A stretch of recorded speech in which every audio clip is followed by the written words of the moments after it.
est en plateau, en direct, parce que évidemment, on est en live pour vivre ces successions d'entretiens, j'allais dire de haut niveau, pas footballistique, parce qu'on pourrait dire, c'est magnifique, on est Geoffroy Roux de Bézieux, vous êtes à la tête du MEDEF, vous êtes beaucoup exprimé ces dernières semaines. D'abord, il y a eu Longchamp, la REF, avec beaucoup de sujets évoqués, des petites passes d'armes, des échanges, des applaudissements aussi du ministre de l'économie. C'est vrai que ça a été un moment assez fort de la REF. Vous êtes ici au 21e forum des rencontres des entrepreneurs de Marseille organisé par l'UPE 13, qui sont des gens très engagés, très investis, et vous les connaissez.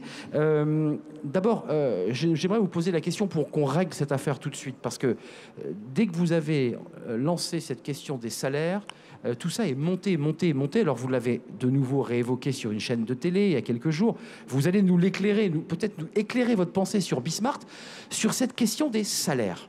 Est-ce qu'on augmente ou pas ces salaires? Parce que le ministre, derrière, vous vous êtes retrouvé en bras de fer, parce que l'un a dit « c'est moi qui décide », puis vous lui avez répondu « non, c'est le patron qui décide s'il augmente ou pas ». Geoffroy Roux de Bézieux. Bon, d'abord, bonjour à tous. Merci à l'UP13, merci à Philippe, son formidable président, de m'avoir invité.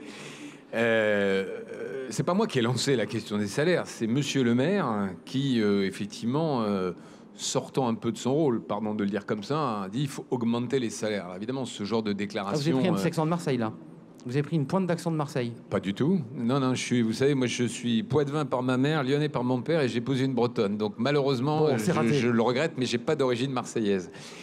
Et donc, il a fait cette déclaration que vous connaissez, il faut augmenter les salaires. Mais évidemment, c'est facile, quand on est ministre de l'économie, de dire ça. D'abord, effectivement, c'est pas son rôle. Hein. C'est pas le rôle, d'ailleurs, du président du MEDEF non plus. C'est chaque entrepreneur, avec ses difficultés, ses opportunités, ses collaborateurs. Et moi, je connais pas un patron qui n'ait pas envie d'augmenter les salaires, bien sûr. Alors, après, si on essaie de creuser un peu, oui, il y a des métiers de service. Restauration, aide à la personne. Par exemple, où les salaires sont bas, les conditions de travail sont parfois difficiles. Donc pas attractifs. Pas attractifs, qui ont du mal à recruter, et en particulier dans les métropoles, parce que le coût de la vie, notamment du logement, et ce qu'on appelle les dépenses contraintes, est élevé. Mais alors, poussons un peu le raisonnement un peu plus loin. Si on doit augmenter les salaires pour attirer, il y a deux conséquences. La première, c'est que les prix vont augmenter. Je ne sais pas si vous avez vu... C'est déjà le cas, hein, légèrement. Oui, mais très modestement. Et je pense quand même que la question qui est posée, c'est de sortir de cette économie low cost dans laquelle on est depuis 20 ans. Il y a un moment où le toujours moins cher... Il faut payer le bon prix. Y compris le consommateur. Et c'est là où, j'allais dire, les schizophrénies entre le consommateur et le salarié se manifestent. Et puis, quand même, je l'ai dit au Premier ministre hier, l'État peut montrer l'exemple. Est-ce que vous savez que tous les appels d'offres, je dis bien tous les appels d'offres des collectivités locales, des hôpitaux, des ministères, quand il s'agit de sous-traiter à des entrepreneurs privés, gardiennage, nettoyage, etc., se font uniquement sur le prix? Et en général... Au moins 10 ans. Oui, au moins 10 ans. Et on arrive souvent, certains d'entre vous ont dû prendre des marchés en perte. Donc il y a un moment, si vous voulez, où j'ai dit au Premier ministre, il faut qu'ils balayent devant leur porte. Voilà. Un mot sur le chômage quand même, parce que le chômage est passé sous la barre de 8, le PIB est à plus 6, qui sont d'excellents chiffres pour cette rentrée. L'économie repart. Le chômage, c'est un problème d'offre ou un problème de demande, selon vous? Puisque j'évoquais l'éducation il y a quelques instants avec Michel Barnier, les entrepreneurs disent « moi je ne trouve pas salarié à mon pied ». Je crois que c'est Michel Barnier qui disait il y a 400, ou c'est vous disiez 400 ou 500 000 emplois non pourvus. Je pense qu'il y en a beaucoup, beaucoup plus. Parce qu'il y a beaucoup d'autocensure de patrons qui voudraient recruter et qui disent « je ne vais pas y arriver ». Bon, là d'abord, j'aurais corrigé un chiffre. On dit on a des bons chiffres du chômage. Non, non. 7% de chômage, entre 7 et 8, c'est un mauvais chiffre. Les Anglais sont à 4. Les Allemands sont entre 4 et 5, donc c'est un mauvais chiffre. Sur des calculs un peu différents. Oui, mais non, mais on est quand même sur les mêmes. Et le vrai sujet, c'est le taux d'emploi. Je vous cite un seul chiffre. En Allemagne, vous avez 76% de la population en âge de travailler, 18-65 ans, qui travaille. Nous, on est à 66%. Alors, c'est le plus haut chiffre depuis 2003. Mais ça veut dire quoi? C'est qu'on a moins de gens qui travaillent, c'est moins de gens qui créent de la richesse, moins d'impôts, moins de cotisations. C'est ça, la réalité. Donc, on n'a pas un marché du travail qui fonctionne. Alors là... je ne vais rien vous apprendre. On a 3 problèmes simples. On a un problème de mobilité géographique. Les Français ne déménagent pas pour trouver un emploi. Ce n'est pas toujours de leur faute. Il y a le problème du logement. Ça, c'est un vieux sujet. Évidemment, on a un problème de compétences, de formation et d'adéquation, y compris quand même quand on dirige plusieurs dizaines de milliers de jeunes vers, par exemple, les études de STAPS. Bon, moi aussi, je rêverais de travailler dans le sport, mais il y a beaucoup plus d'étudiants que de jobs. Donc il y a un moment où il faut aussi régler ça. Ça bouchonne dans les STAPS. Et puis il y a un troisième point, là aussi je le dis, bon c'est facile de le dire devant des entrepreneurs, on a un système d'assurance chômage qui, dans un certain nombre de cas, incite les gens à ne pas travailler ou à alterner travail et chômage. Ce qu'on évoque, c'est le mot de l'assistanat. Vous dites finalement notre modèle est tellement protecteur. J'emploie pas ce mot-là parce que tout de suite il y a une connotation politique. Finalement, je vais vous dire, moi j'en veux pas aux chômeurs. Ils s'adaptent au système. C'est pas de leur faute en réalité.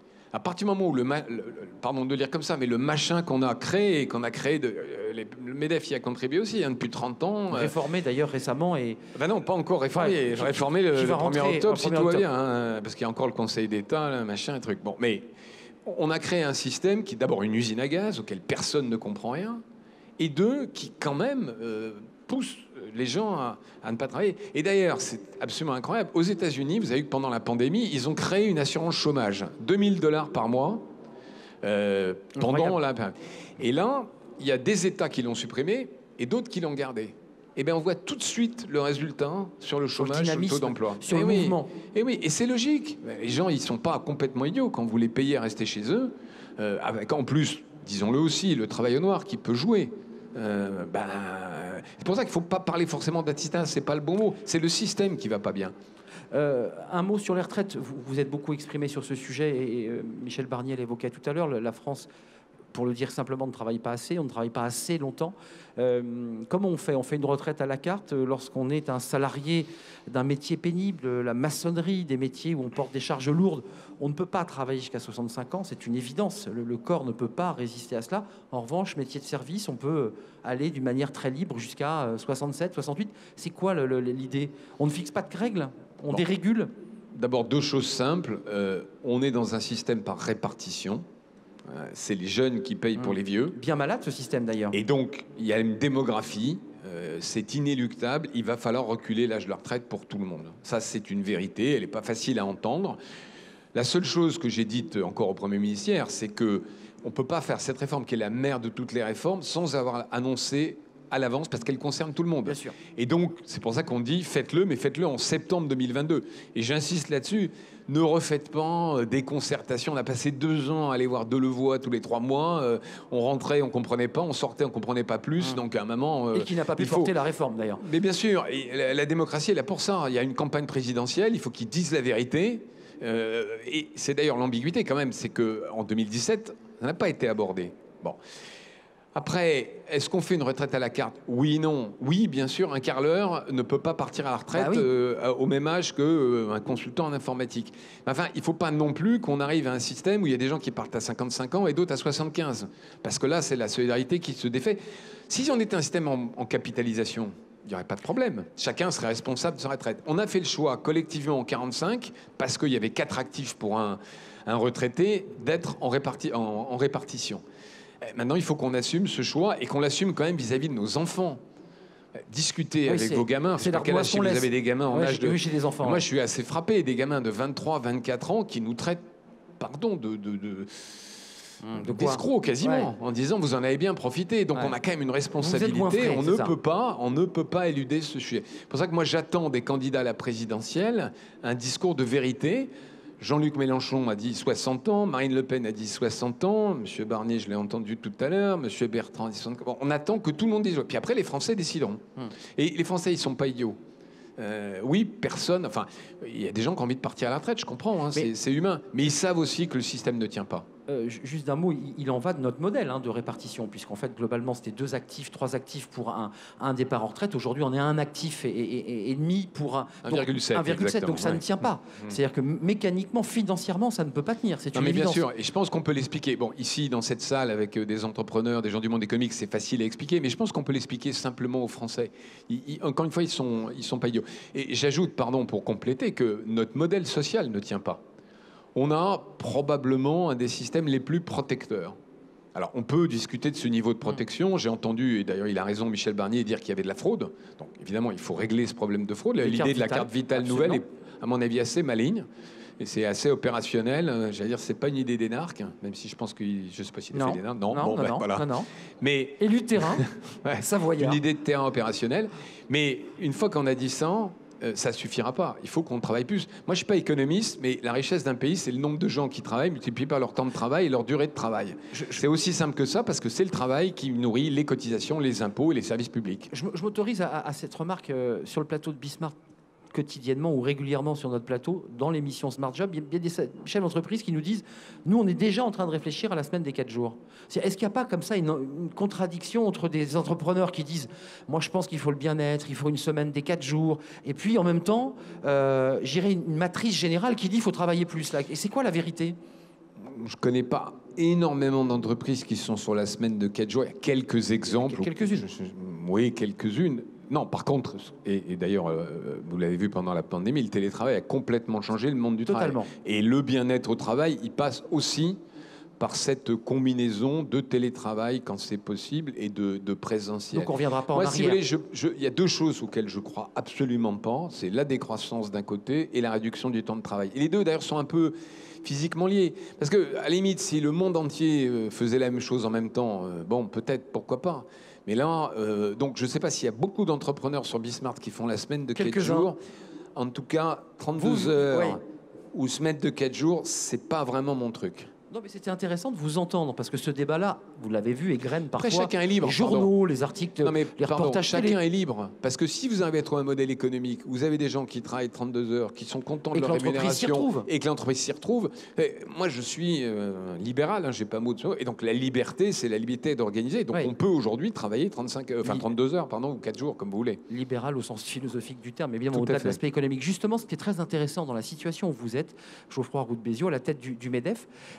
Les préoccupations des Français, je l'évoquais tout à l'heure, c'est la santé, la sécurité, la formation. Et quand on regarde des études d'opinion, les élus nationaux n'ont jamais été aussi bas, les élus locaux se tiennent correctement, et les entreprises ont pris la première place depuis cette crise Covid. Vous avez un rôle, en fait, politique éminent à jouer, au sens noble du mot. Vous avez aujourd'hui la légitimité pour vous exprimer. Deux commentaires. Oui, toutes les études montrent que, alors c'est vrai en France, c'est vrai aussi dans notre pays, les entreprises et les chefs d'entreprise ont formidablement redoré ou amélioré leur image dans cette crise. Ils ont tenu la barre. Mais pour une raison simple, c'est qu'ils se sont adaptés à tout. Salariés et entreprises se sont adaptés à tout. Au confinement, au protocole sanitaire, au télétravail. Oui. L'entreprise, c'est l'organisation la plus adaptable, la plus souple, et elle a montré depuis 200 ans qu'elle était capable de s'adapter à tout. Et j'ajoute un point, dans un climat parfois hystérique sur le plan politique, médiatique, avec des querelles religieuses, raciales, le climat dans les entreprises, bien sûr qu'il y a des exceptions, mais le climat dans les entreprises, les gens ont laissé finalement leur débat politique à la porte de l'entreprise. Alors je ne dis pas que c'est le monde des bisounours, hein. Oui, il y a des conflits d'intérêts. C'est l'endroit où on se rassemble. Mais c'est l'endroit où on se rassemble. Ouais. Et moi je le dis, hein, je ne veux pas faire de démagogie, mais nos salariés ont été formidables. Et je le dis aussi, c'est peut-être pas évident la bouche d'un représentant patronal, mais les syndicats de salariés, disons dans leur grande majorité, il y a une exception que je n'ai pas besoin de vous décrire, ont été plutôt responsables dans leur comportement. Quand je signe un appel avec Laurent Berger à se vacciner, c'est plus facile pour moi que ça l'est pour la CFDT, évidemment. Donc il y a eu, dans le monde de l'économie, dans le monde de l'entreprise, un comportement responsable et parfois plus responsable qu'un certain nombre d'élus que je ne citerai pas. Deux thèmes, deux sujets, un sujet philosophique et puis les emplois verts, parce que c'est un sujet dont on nous parle beaucoup. On nous dit l'avenir des emplois, la création d'emplois, c'est les emplois verts. C'est intéressant de vous entendre. Un mot sur l'utilisation du mot vérité. Alors vous êtes un libéral, c'est le mot liberté qui est attaché normalement à... Et dans votre discours à Longchamp, à l'hippodrome, vous avez martelé la vérité. On nous cache tout, on nous dit rien, comme dit Dutronc.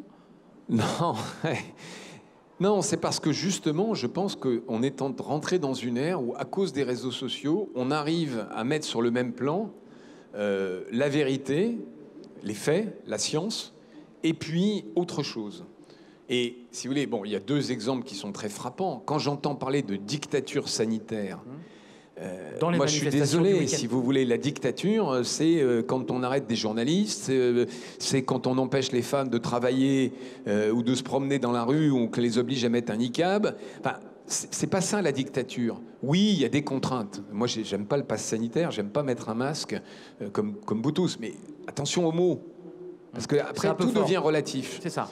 Et l'autre chose, bien sûr, c'est sur ce qui circule sur les réseaux sociaux, sur la science. Alors, je sais que je suis dans la ville de Didier Raoult, donc je fais attention, mais quand même, toutes les vérités scientifiques ne sont pas égales, ça n'est pas vrai. Et nous, au MEDEF, on est pour la science, on est pour le progrès, on n'est pas des illuminés, mais on pense que la science et la technologie sont là pour résoudre les problèmes. En conclusion, sans langue de bois, cette ancienne des emplois verts, on nous les vend, ils sont des articles, des reportages, ils existent, c'est l'avenir, c'est les emplois de demain.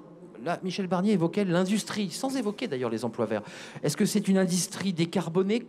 Le monde de demain, en matière d'emploi, c'est quoi? Alors, moi, j'ai lancé le slogan à l'INREF en disant il faut inventer le capitalisme décarboné. Ça veut dire quoi? Ça veut dire que c'est l'innovation et la croissance qui nous permettent de sortir. Et je me méfie un peu de ce néologisme d'emploi vert, parce qu'on a l'impression qu'il y a les emplois noirs, ouais, anciens, ouais. donc on va tous les détruire. Plus d'usines, plus d'emplois. Hein. Oui. Et puis les emplois verts qui sont formidables et qui vont sauver la planète. Non, c'est plus compliqué. Il faut arriver à verdir tous nos procédés de fabrication, en particulier dans l'industrie, mais pas que. Et on a commencé. Oui, on a commencé, mais il faut dire la vérité aux Français. Produire décarboné, on peut le faire. On a la technologie dans presque tous les métiers, mais ça coûte plus cher. D'abord, il faut investir, et en général, ça coûte plus cher. Sinon, de toute façon, on n'est pas des... Enfin, un entrepreneur, s'il peut trouver un moyen de produire moins cher et de vendre, il l'aurait fait. Donc, il va falloir que les consommateurs, les citoyens, se pensent... Et d'ailleurs, c'est un peu ce que je reproche acceptent de payer plus cher. Mais bien sûr, à la Convention citoyenne pour le climat, vous lisez toutes les propositions, il y en a beaucoup pour les entreprises, il y en a un peu pour l'État, mais il n'y en a aucun pour les citoyens. Or, à un moment, il faut dire, ben oui, j'accepte d'acheter un produit fait en Europe, qui est un peu plus cher, parce qu'il est décarboné ou il est moins carboné. Donc c'est aussi là qu'on a un message à faire passer, de vérité. La fameuse vérité, qui ne s'oppose pas d'ailleurs à la liberté. Un dernier mot quand même, un des credos du MEDEF, et là vous ne l'avez pas évoqué, parce que peut-être avez-vous capitulé sur ce sujet. Est-ce qu'il faut baisser ou pas encore les charges? Est-ce que le dynamisme d'une économie passe aussi par finalement la capacité de ne pas avoir 50-55% de charges sur un emploi? Parce que ça, c'est un vrai sujet quand même. Bon, il faut d'abord qu'on baisse les dépenses publiques. Je l'ai redit, parce qu'on ne peut pas baisser les impôts sans baisser d'abord les dépenses publiques. Il faut le faire dans ce sens-là. Soyons justes, hein, il y a eu un effort de compétitivité qui a été fait par ce gouvernement sur les 2 premières années. La fiscalité du capital, je vois Pierre Gattaz qui est dans les rangs. Il est là, c'est vrai. Un combat il y a très très longtemps et maintenant au niveau européen. Nous, on ne demande pas un paradis fiscal en France. On ne veut pas être le Luxembourg. C'est pas la flat tax. On veut pas être, je sais pas moi, les Bermudes. On veut être un pays qui soit au même niveau de prélèvement que nos copains allemands, italiens, espagnols. France est un des pays les Donc plus hauts. on est aujourd'hui fiscalité du capital au niveau de l'Europe, fiscalité d'impôt sur les sociétés, on le sera. Et il reste effectivement 2 points noirs. Un qui a commencé à être traité, qui sont les impôts de production, donc qui pèsent beaucoup sur l'industrie. Et puis le coût du travail, notamment dès qu'on dépasse 1,6, 2 fois le SMIC, puisque là, il y a pratiquement plus de charges patronales au niveau du SMIC, mais il en reste au-dessus. Donc c'est un combat qu'on continue. Mais à un moment, si vous voulez, là, il reste 7 mois. Voilà, oui, mais attendez, on ne sera jamais compétitif avec les Chinois. C'est ça.